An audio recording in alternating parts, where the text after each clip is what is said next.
भगवान श्री कृष्ण कहते हैं कि दुनिया में हजारों तरह के ग्रंथ हैं। लोग पढ़ते हैं, लोग सोचते हैं, लोग वैसा करना भी चाहते हैं, लेकिन भगवत गीता से बड़ा कोई ग्रंथ नहीं है। अगर आप इस वीडियो पे आए हो तो श्री कृष्ण का ही कुछ आशीर्वाद होगा आपके लिए कि ये वीडियो आप तक पहुंचा और आपको भगवत गीता के कुछ इम्पोर्टेंट बातें मैं आपको बताना चाहता हूँ। तो हो सकता है ये वीडियो आपके लिए उतना ही इम्पोर्टेंट हो जितना आपकी ज़िंदगी में आप खुशियाँ ढूंढते हो, अपने अच्छे पल ढूंढते हो। लेकिन इस वीडियो के कुछ ऐसे लम्हे जानने के बाद में आपको ये समझ में आएगा कि दुनिया में कोई भी कार्य किसी भी वजह से नहीं होता। आज मैं आपको श्री कृष्ण के भागवत गीता के कुछ ऐसी बातें बताने वाला हूँ जिन बातों को जानने के बाद में आप बिल्कुल ही बदल जाओगे, क्योंकि आपको मोह माया से छुटकारा मिलने का सबसे बड़ा कारण इस वीडियो में आपको मिलने वाला है कि दुनिया में आप क्या लेके आए थे और दुनिया से आप क्या लेके जाओगे, आपको इस वीडियो से जानने को मिलेगा।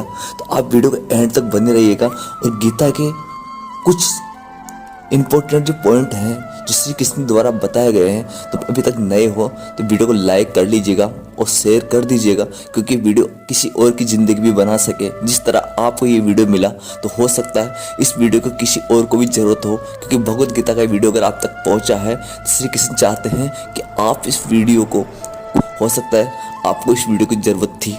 तो मैं श्री कृष्ण, आप दुनिया में जब आपका जन्म हुआ तो आप दुनिया में क्या लेके आए थे और दुनिया से क्या लेके जाओगे। ये मोह तो है कि आप हमेशा दूसरे के जंजाल में हमेशा फंसते हो। कुछ लम्हे खुशियाँ कमाने के चक्कर में हम पूरी जिंदगी अपने आप को दुख देते हैं, ये सोचकर कि मैं आज नहीं, मैं कल को सो जाऊंगा, मुझे कल अच्छा मिलेगा, मैं और भी अच्छा करूंगा। लेकिन हम इस मोह माया के जंजाल में फंसकर खुद को दुख पहुंचाते रहते हैं। इंसान ये सोचता है कि जो मुझे मिल रहा है वो मेरी इच्छा से मिल रहा है, जो मैं खोता हूँ वो मेरी इच्छा से खोता हूँ। लेकिन ये गलत है। मनुष्य हमेशा ये सोचता है कि दुनिया को जीत कर मैं खुद को सबसे महान बना लूँगा, लेकिन ऐसा कभी भी नहीं होता। आप कभी महान नहीं बन सकते। आप जितना पाने की इच्छा रखोगे उतना ही आप दुख में ढलते जाओगे, उतने आपकी ज़िंदगी में कष्ट आएंगे, उतने आप गुलाम बनते जाओगे। और दुनिया में सबसे बड़ा दुख किसी का गुलाम बनकर जीना है। आप क्या सोचते हो कि आपके पास सब कुछ है तो आप किसी के गुलाम नहीं हो। आप भी मोह माया के गुलाम हो, धन के गुलाम हो, अपने मन के गुलाम हो, अपने विचार के गुलाम हो, अपने दिमाग के गुलाम हो। दुनिया में सबसे बड़ा कष्ट किसी का गुलाम बनकर जीना है। जितनी बड़ी आप इच्छा रखोगे उतना ही आपको दुख मिलेगा। मैं आपको बताना चाहता हूँ कि एक गांव में एक औरत थी, उसके एक बच्चा था, उसके अलावा उसका कोई भी नहीं था। वो बच्चा स्वस्थ था, सुखी था, अच्छा था।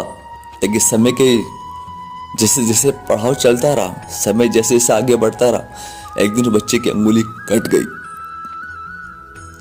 जब उसकी अंगुली कटी तो उसके माँ को बहुत दुख हुआ, बहुत चिंता हुई। वो बुरा भला बोलने लगी। वो दुख की मारी पीड़ा से उसको बहुत ज्यादा दुख हुआ कि उसका कोई भी नहीं था, सिर्फ एक बच्चा ही था और उसकी भी अंगुली कट गई। तो वो कहती है कि मैंने ऐसा कौन सा बुरा कर्म किया था जो हमेशा मेरे साथ ही बुरा होता है। लेकिन कुछ समय निकला तो एक पास में एक राक्षस रहता था, जिसे उसके गुरु ने कहा कि तुम 100 बच्चों की बलि दोगे तब जाके तुम्हारी भक्ति पूरी होगी। तो वो गांव से बच्चे उठा के लेके आता था। एक दिन उसकी नज़र उस बच्चे पे पड़ी और उस बच्चे को उठा के ले गया। जब वो बच्चे को उठा कर लेके गया तो जैसे वो बलि देने लगा तो उसे अपने गुरु की एक बात याद आई। उसके गुरु ने कहा था कि जब किसी बच्चे की बलि दो तो बच्चा पूरी तरह से स्वस्थ अंग होना चाहिए, उसके पूरे अंग सलामत होने चाहिए। जब उसकी अंगुली कटी हुई दिखी तो वो बच्चे को वापस गांव लाके छोड़ गया। जब उसकी माँ ने बच्चे को देखा तो बहुत खुश हुई। तब उसे पता चला कि दुनिया में जो कुछ भी होता है मेरी मर्जी के खिलाफ होता है। जो मैं करता हूँ वो सबके लिए अच्छा ही होता है। अगर किसी के जीवन में दुख या खुशी आती है तो उसकी वजह भी मैं ही होता हूँ। तो कभी भी आप दुनिया में अगर चिंता करो तो कभी भी अपने आप पे मत सोचो। आपकी लाइफ में जो कुछ चल रहा है उसे ये सोच कर भूल जाओ कि जो कुछ हो रहा है ऊपर वाले की वजह से ही हो रहा है। मेरे जीवन में सुख या दुख जो भी है वो सब ऊपर वाले की वजह से ही है। जब एक बार एक साधु सिकंदर एक संत के पास गया और वो बोलता है कि मैं पूरी दुनिया पर राज करने वाला हूं, पूरी दुनिया को जीतने वाला हूं। तभी संत हंसने लगते हैं और संत कहते हैं, क्या करोगे दुनिया जीत कर? मान लो अगर तुम दुनिया जीत भी लोगे फिर क्या करोगे? फिर किसे जीतोगे? इस दुनिया के बाद तो कोई दुनिया है ही नहीं कि तुम जीत सकोगे। ये सुनते ही सिकंदर मन ही मन में दुखी हो जाता है, सोचने लगता है उसने दुनिया जीती भी नहीं थी, उसके पहले उसके मन में पीड़ा चलने लग गई। जब उसने संत की बात सुनी कि दुनिया जीतकर मैं करूंगा क्या, इसके बाद तो कोई दुनिया है ही नहीं, कोई मोह माया ही नहीं है, तो मेरी जिंदगी का जीने का अर्थ ही क्या रहा? वो संत से कहता है कि आपने बात सही कही, लेकिन आप अभी भी मुस्कुरा रहे हो, इसकी वजह मुझे समझ में नहीं आ रही। तो संत कहते हैं, ए सिकंदर, तुम पूरी दुनिया जीतने के ख्वाब में दिन रात भाग दौड़ कर रहे हो, दिन रात दुखी रह रहे हो, तो ऐसी दुनिया का क्या मतलब? तेरे पास सब कुछ है फिर भी तेरे मन को शांति नहीं है, तू खुश नहीं है। मेरे पास कुछ भी नहीं है फिर मैं खुश हूं, मेरे मन को शांति है कि मुझे किसी भी चीज को पाने की लालसा मेरे मन में नहीं है। जब तक इंसान किसी से मोह नहीं करेगा तब तक वो दुखी हो ही नहीं सकता। अगर आपके मन में जिस दिन मोह आ गया उसी दिन आपने दुख का निवारण स्टार्ट कर दिया, दुख आपके जीवन में प्रवेश कर चुका है। सुख समृद्धि पाने के लिए सबसे पहला जो हमें छोड़ना चाहिए वो है लालसा, मनोकामना, इच्छा। अपनी इच्छा को हमें रोकना होगा।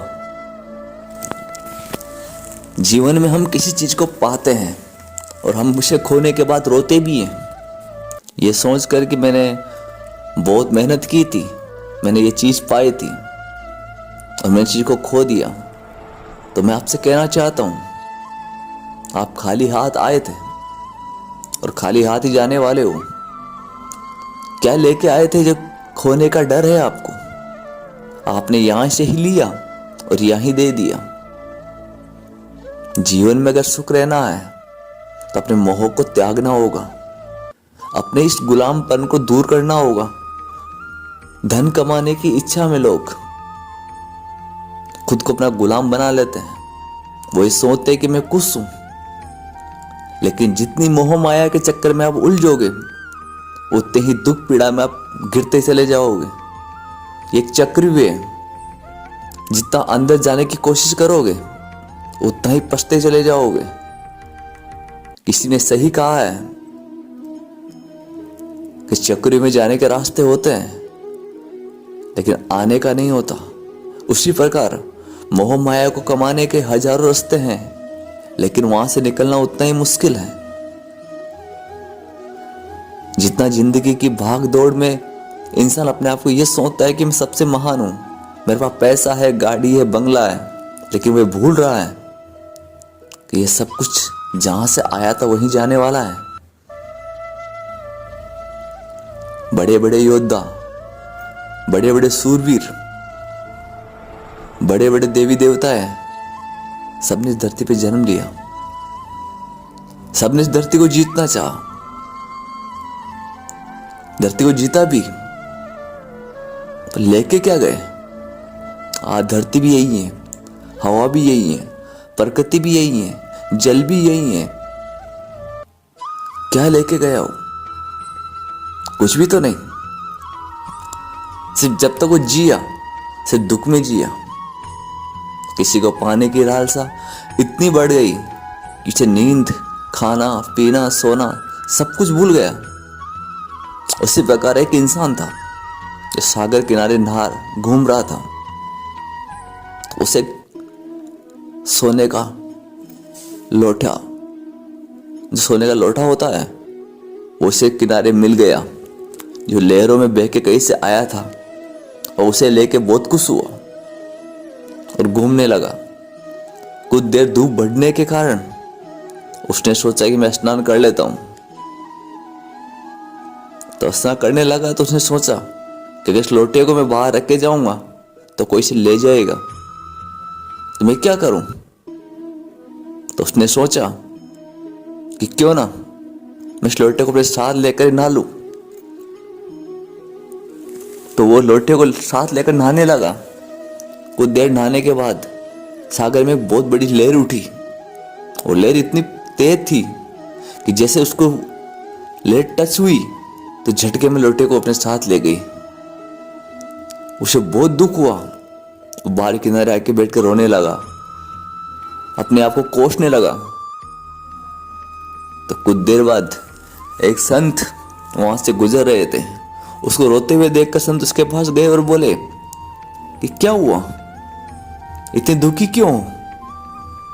ऐसा क्या हुआ है तुम्हारी जिंदगी में जो तुम्हें दुख का कारण है? तो बोलता है कि हे गुरुदेव, हे बाबा, मुझे एक सोने का लोटा था, वो मेरा इस लहर सागर में चला गया। तो गुरुदेव उससे पूछते हैं, सोने का लोटा, पर उसे तुम यहां लेके आए क्यों थे? और उसे लेकर आए थे तो उसे साथ लेके नहाने की जरूरत क्यों पड़ी? तो उसने कहा, गुरुदेव मैं लेके नहीं आया था, मुझे यही मिला था वो। इतना सुनते ही संत हंसने लगे और कहने लगे कि हे बालक, कुछ देर पहले जब तुम्हें सोने का लोटा ना मिला था, उससे पहले तो कुछ था, तू हंस रहा था, बड़ा घूम रहा था, तेरे मन में कोई लालसा नहीं थी, कोई मनसा नहीं थी। लेकिन जिस भी सोने का लोटा मिला, तेरे मन में लालसा हुई, तेरे मन में इच्छा हुई, तेरे मन में कपट पैदा हुआ, मोह पैदा हुआ, और जब वो चला गया तो तुम्हें फिर उसका दुख है। जब तुम्हें वो चीज यहीं से मिली थी और यहीं चली गई तो उसमें दुख होने की बात ही क्या है? जो तुम्हारा था ही नहीं, अगर वो चला गया तो उसके लिए दुख किस बात का? इस दुनिया में जो कुछ भी होता है सब मेरी मर्जी से होता है। अभी आप जो कर रहे हो वो अच्छा है, जो कल करोगे वो भी अच्छा है, और जो कल किया था वो भी अच्छा था। दुनिया में किसी को पाने के चक्कर में अपने आप को खोर बन देना। इंसान जब किसी से इतना मोह करने लगता है तो उस इंसान को वैल्यू उतनी ही कम होती चली जाती है। आप जिस इंसान को जितना प्यार करोगे वो इंसान आपसे उतनी ही दूरी बनाएगा, क्योंकि दुनिया का रूल यही है, जब किसी को किसी से यहाँ कुछ ज़्यादा ही खाने को मिल जाता है तो उसे वो फेंकना शुरू कर देता है। उसी प्रकार अगर अपनी सीमा के अंदर रहकर हम कोई भी कार्य करते हैं तो वो हमें कभी दुख नहीं देता। जैसे कि अगर हमें भूख लगी है और हम खाना खा रहे हैं, तो जहां हम 4 रोटी खाना खाते हैं या 4 रोटी खाते हैं, अगर वहां हम 3.5 रोटी खाएंगे तो हमें कभी दुख नहीं देगी। लेकिन अगर हमने गलती से भी 4 की जगह अगर 4.5 खा ली तो हमें बहुत पीड़ा दे सकती है, क्योंकि कम खाया हुआ कभी नहीं मरता, लेकिन ज़्यादा खाने वाले इंसान हमेशा अपने ही कर्मों की वजह से मर जाते हैं। ये कर्म रेखा ही है, ये सबकी चलती है। अगर आपके जीवन में थोड़ा भी दुख है या सुख है तो उससे कभी भी मोह माया में मत बदलो। दुख और सुख जीवन में चलते रहते हैं, कभी खुशी आएगी तो कभी दुख आएगा। अगर आपके जीवन में कुछ भी चल रहा है तो ये सोच लो कि जो कुछ हो रहा है मेरी मर्जी से हो रहा है, और ये सोच के हमेशा खुश रहो। जय श्री कृष्णा, जय श्री राधे।